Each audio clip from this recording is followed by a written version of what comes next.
I'm Kim Purcell. This is the Busy Writer Workshop. This is plot point 22. You're at the end. Let's look at how you create a satisfying ending for your book.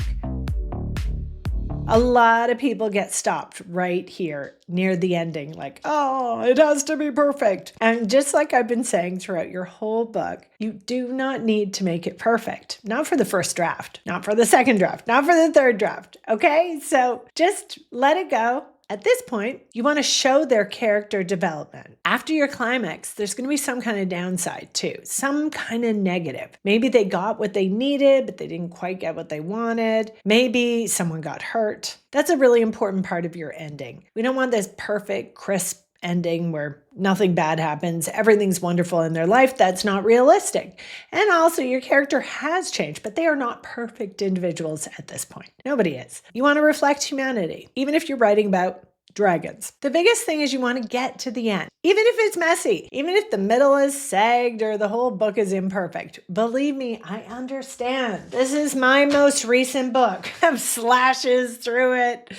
It's a first draft. It's not meant to be perfect. So now in the ending, you want to show that your character is getting what they need. Maybe not what they wanted. You need to show how your character has changed. Show what they've learned or show it maybe in how they do things differently now. We want to give some kind of emotional resolution so that the reader's satisfied. One way you can do that is by echoing the beginning in some way. Maybe there was a location that you're going to repeat, maybe an object you're repeating, some kind of action that they're doing again, but in a different way. So it's an echo with a little bit of a change. You want to leave the reader with some kind of image, something to carry with them. It's really nice if there's some kind of wisdom in that last page. So you have that image, but you also have the wisdom, something for the reader to carry with them. One last thing, you don't have to tie up all the loose ends. It's okay to be ambiguous. We just want to land it emotionally and give the reader that little sparkle of hope. We're going to look at The Catcher in the Rye by J.D. Salinger. I just think he nails the ending, and we can all learn something from this fabulous ending. At the end of the book, Holden Caulfield, who has spent most of the book feeling kind of bitter, disillusioned, and somewhat disconnected from the world. He's meeting his sister, Phoebe, and he's just going to give her some money and say goodbye because he's leaving. And she comes with this giant suitcase, and she's like, "You're not leaving unless you take me with you."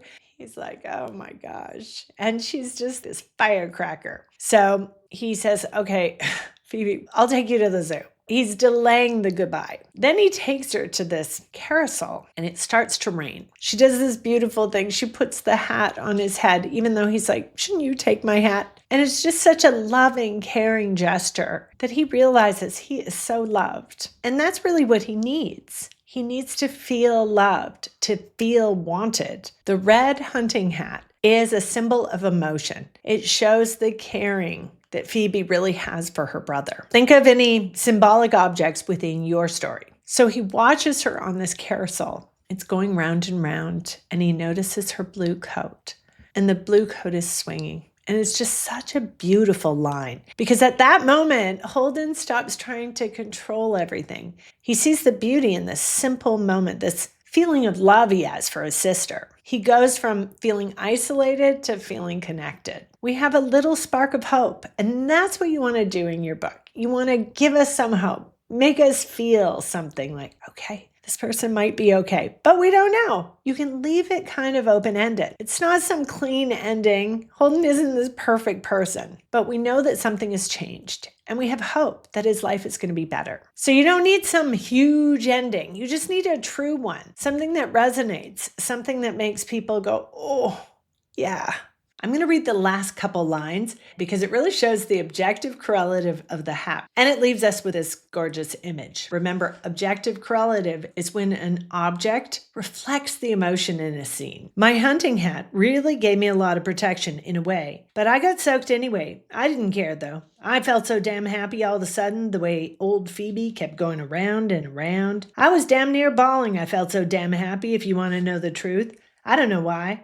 It was just that she looked so damn nice. The way she kept going around and around in her blue coat and all. God, I wish you could have been there. So that's part of why this is a classic. Essentially, in your ending, you need that voice and personality. You need that to come through as you've needed it throughout the book. And really, that voice comes from the heart of you. Only you can tell this. You're the person who's going to make the reader really care. You're bringing this character through this journey. And so we need to really feel that love for that character at that point. Okay, just to summarize really quickly, what makes a great ending? Number one, show change. The characters should be different in the ending from what they were at the beginning, emotionally, spiritually, mentally. Number two, deliver what they need, not necessarily what they want. This creates emotional payoff. Number three, echo the beginning, some kind of repeat image or some kind of repeat action, or even a reversal, something different from what was at the beginning. This will add weight and resonance. Number four, land with an image.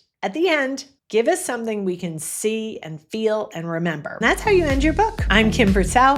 This is the Busy Writer Workshop. Happy writing, everyone, and congratulations on finishing your book.